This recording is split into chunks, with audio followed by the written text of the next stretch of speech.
তো hello everyone, welcome to Jetex explained. Marvel জম্বির আগের এপিসোডে আমরা দেখেছি যে স্পাইডারম্যান অন্য ইউনিভার্সে গিয়ে তার হাঙ্গারকে কন্ট্রোল করতে পারে না, আর তাই স্পাইডারম্যান সেখানের সব ভিলেন্সদের খেয়ে ফেলে। কিন্তু তার কারণে সেখানে থাকা Mary Jane, Gwen Stacy, Harry Osborn আর সেই ইউনিভার্সের স্পাইডারম্যান সেখানেই মারা যায়, যার কারণে জম্বি স্পাইডারম্যান নিজেকে মাফ করতে পারে না, আর তাই সে তার স্কিন খুলে একটি ডাস্টবিনে ফেলে দেয়। তো গ্যাস, এটা জাস্ট আগের এপিসোডের একটা রিক্যাপ ছিল। মার্ভেল জম্বির আগের এপিসোডগুলো অবশ্যই দেখে নেবেন। তো চলুন মার্ভেল জম্বির আজকের এপিসোড শুরু করি।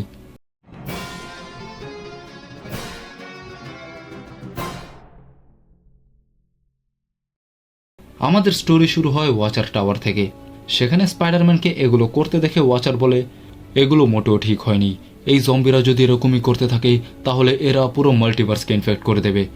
এইটা বলে ওয়াচার বাকি ওয়াচারদের সাথে কথা বলতে যায়, কিন্তু তখনই তার পেছন থেকে হ্যাঙ্ক মানে জায়ান্ট ম্যান এসে ওয়াচারকে একবারেই খেয়ে ফেলে, কারণ সে টেলিপোর্টাল ডিভাইস দিয়ে হ্যাঙ্ক ওয়াচার টাওয়ারে টেলিপোর্ট হয়। সেখানে ওয়াচারকে খাওয়ার পর হ্যাঙ্ক বলে, ও, তো আমি এখানে টেলিপোর্ট হয়েছি, ভালো হয়েছে, কারণ এখন আমার কাছে পুরো মাল্টিভার্সের অ্যাক্সেস আছে। আর তারপর হ্যাঙ্ক সেই ওয়াচার টাওয়ার থেকে স্টার্ক ইন্টারন্যাশনালে টেলিপোর্ট হয়ে যায়। সেখানে আমরা দেখি যে এই ইউনিভার্সের স্টার্ক ইন্টারন্যাশনালের অবস্থা অত একটা ভালো নেই, কারণ এই ইউনিভার্সের টনি স্টার্ক কয়েক মাস ধরে নেশায় পড়ে আছে। সেখানে হ্যাপি এসে টনিকে জিজ্ঞেস করে যে এই ডিভাইসটা কি। তো টনি তাকে বলে যে এটা রিড রিচার্ড তাকে দিয়েছিল, সে এটা ওয়াচার টাওয়ার থেকে পেয়েছিল। তো হ্যাপি তাকে বলে যে এটা বেসমেন্টের দিকে ইশারা করছে। তো টনি তাকে বলে যে সে বেসমেন্টে গ্যালন বুস্ট রেখেছিল, সে গিয়ে চেক করছে যে সেখানে কি হচ্ছে। তো হ্যাপি তাকে বলে যে টনি এখন সিঁড়ি দিয়ে নামার অবস্থায় নেই, আর তাই টনির বদলে হ্যাপি সেই বেসমেন্টে যায়। কিন্তু হ্যাপির বেসমেন্টে ঢোকার সাথে সাথেই হ্যাঙ্ক পিম তাকে কামড়ায় প্রায় অর্ধেক খেয়ে ফেলে। সেখানে হ্যাঙ্ক হ্যাপিকে বলে, তুমি জানো মাল্টিভার্সের সবচেয়ে ভালো দিক কি? তুমি শুধু একজনকে খেতে পারবে না, তুমি পুরো মাল্টিভার্সের সবাইকে খেতে পারবে। আর এখন আমার কাছে পুরো মাল্টিভার্সের অ্যাক্সেস আছে, কিন্তু ওয়াচার সেই ডিভাইসকে লক করে দিয়েছে, আর সেটার চাবি এই বিল্ডিংয়ে কোথাও আছে। এরপর হ্যাপি সেখানের লবিতে এসে বাকি সবাইকে ইনফেক্ট করতে থাকে। সেখানে রোডি এগুলো দেখে এক এক করে সব জম্বিদের মারতে থাকে, কিন্তু তারপর সে বলে যে এই অবস্থায় টনি নিজেকে সামলাতে পারবে না, আর তাই রোডি টনির কাছে যেতে লাগে। সেখানে অফিসে বসে টনি অ্যান্ড পেপার এই সব কিছুই দেখছিল। সেখানে পেপার টনিকে শীঘ্রই কিছু করতে বলে, কিন্তু টনি তাকে বলে যে তার মনে নেই যে সে আয়রনম্যান স্যুট কোথায় রেখেছে, আর তাই এই অবস্থায় টনি কিছুই করতে পারবে না।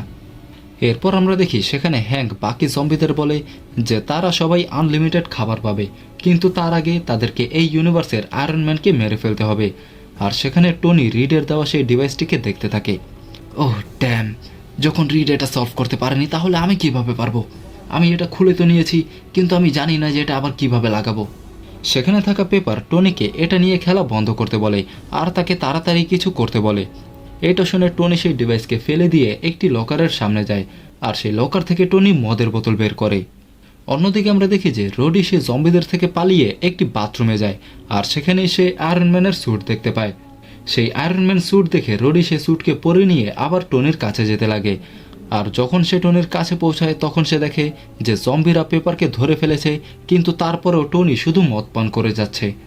সেখানে রোডি তার স্যুটের রিপালসার ফায়ার করে, কিন্তু সেটাই কোনো কাজই হয় না। টনি তাকে বলে যে তার স্যুটের ব্যাটারি শেষ হয়ে গেছে, আর এটা শুনে রোডি তার হাত দিয়ে সে জম্বিদের মেরে ফেলে। কিন্তু সেখানে আমরা দেখি যে পেপারও ইনফেক্ট হয়ে যায়, আর সেখানে টনি পেপারের ওপর তার মুখে থাকা মদগুলো ফেলে দেয়, আর আমরা দেখি যে পেপার ধীরে ধীরে মারা যেতে লাগে। টনি বলে যে এই মদের ভেতরে অনেকগুলো ন্যানোবটস ছিল যারা ডেড সেলকে খেতে থাকে, আর তখন আমরা দেখি পেপার সেখানে মারা যায়। এরপর রোডি বলে যে টনিকে এই স্যুটকে চার্জ দিতে হবে, কিন্তু টনি রোডিকে বলে এখন থেকে এই স্যুট সেই পরবে, আর এখানে চার্জার দিয়ে এটা চার্জ হতে কিছু সময় লাগবে, আর সেই সময় টনি তাকে দেবে। এইটা বলে টনি মদ খেতে খেতে বাইরে চলে যায়, আর সেই সুযোগেই রোডি সেই স্যুটের বেঁচে থাকা চার্জ দিয়ে সেখান থেকে উড়ে চলে যায়, আর সেখানেই হ্যাঙ্ক ছোট হয়ে এসে চাবিকে নিয়ে নেয়। এরপর আমাদের স্টোরি 2 বছর পরে শিফট হয়, আর আমরা দেখি হ্যান্ডসের নিনজারা কিটিকে ধরার চেষ্টা করে। সেখানে সেই নিনজারা কিটির ওপর কিছু অ্যারো ফায়ার করে, কিন্তু কিটি তার ফেজিং পাওয়ার ইউজ করে সেগুলো থেকে বেঁচে যায়। সেখানে কিটি দেখে যে তার সামনে লোগান দাঁড়িয়ে আছে, যাকে দেখে সে লোগানকে ডাকতে থাকে, কিন্তু এই লোগান তার ইউনিভার্সের লোগান না, আসলে এটা জম্বি লোগান ছিল। কিটিকে দেখে জম্বি লোগান তার উপর অ্যাটাক করে, কিন্তু কিটি তার ফেজিং পাওয়ার ইউজ করে সে লোগান থেকে বেঁচে যায়, আর সেখানে লোগান হ্যান্ডসের নিনজাদেরকে মেরে খেতে লাগে। পরে লোগান কিটির ওপরও অ্যাটাক করে, কিন্তু সেখানে স্পাইডারম্যান এসে তাকে থামিয়ে দেয়, আর কিটিকে বলে এটা ভয়ানক হতে পারে, কিন্তু এখন একমাত্র আমি আছি যে তোমাকে বাঁচাতে পারবে। কিটি তাকে জিজ্ঞেস করে যে সে কে আর এখানে কি হচ্ছে। তো স্পাইডারম্যান বলে, oh, I am your friendly neighbourhood Spiderman, আর সেটা তোমাদের বুলভারিন না। এই বুলভারিন একটি জম্বি ইউনিভার্স থেকে এসেছে, এটি একটি জম্বি বুলভারিন। সেখানে জম্বি কথা শুনে কিটি বিশ্বাস করতে চায় না। তো স্পাইডারম্যান বলে, হ্যাঁ এটা একটু কমপ্লিকেটেড, কিন্তু এটা সত্যি। এটা বলে তারা দুজন স্পাইডারম্যানের ল্যাবে যায়, যেখান থেকে অনেক বাজে দুর্গন্ধ আসছিল। আর সেখানে স্পাইডারম্যান কিটিকে সব কিছু বলতে থাকে, যে সে কে আর কোথা থেকে এসেছে। সেখানে স্পাইডারম্যান কিটিকে বলে যে সে একটি ভ্যাকসিনের ওপর কাজ করছে, যেটা এই হাঙ্গারকে কন্ট্রোল করতে পারবে। সেখানে কিটি তাকে জিজ্ঞেস করে যে এটা কি লোগানকেও কিওর করতে পারবে। তো স্পাইডারম্যান বলে, এমন কিছুই নেই যে এই ভাইরাসকে কিওর করতে পারবে। এই ভাইরাস এত বেশি স্ট্রং যে এটা লোগানের হিলিং ফ্যাক্টরও বন্ধ করে দিয়েছে। যদি আমার ভ্যাকসিন ঠিকঠাক কাজ করে তাহলে লোগান নিজেকে কন্ট্রোল করতে পারবে, আর এই হাঙ্গার তাকে কন্ট্রোল করতে পারবে না।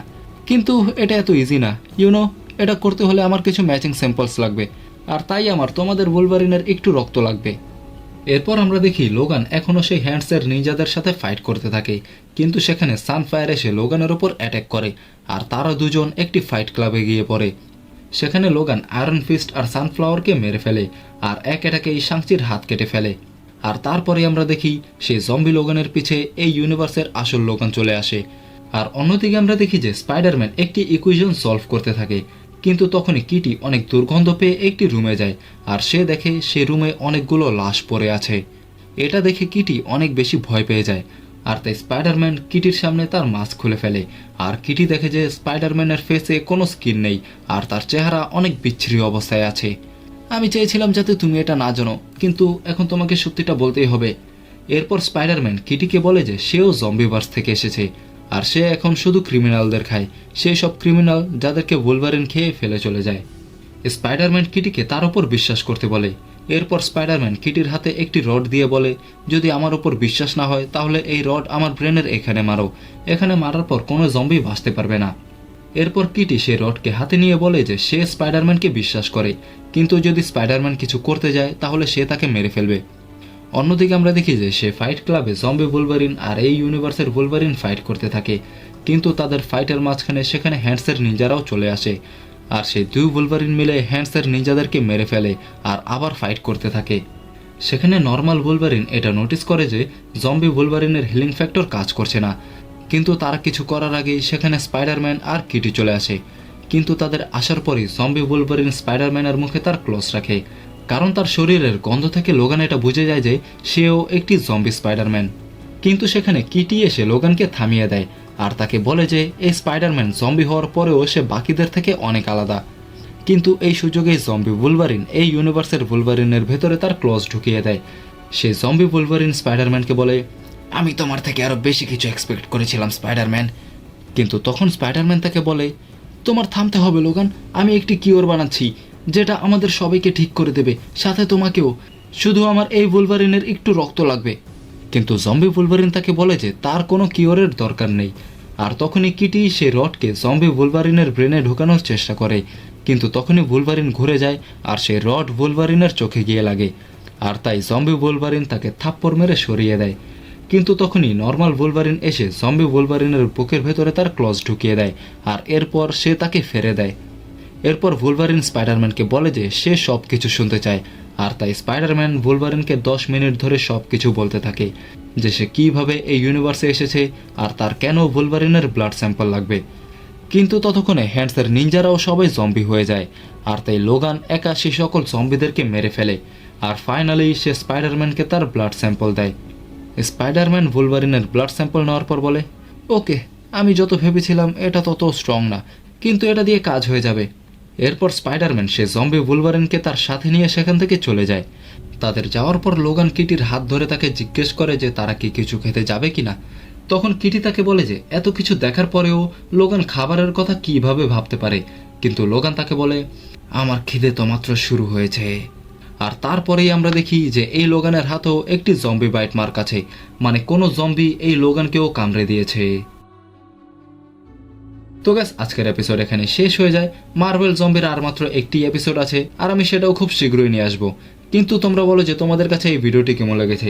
যদি ভিডিওটি দেখে কোথাও ভালো লাগে বা মজা পেয়ে থাকো তাহলে লাইক করে দাও, চ্যানেলটিকে সাবস্ক্রাইব করে দাও আর দেখতে থাকো জেড এক্স এক্সপ্লেইনড।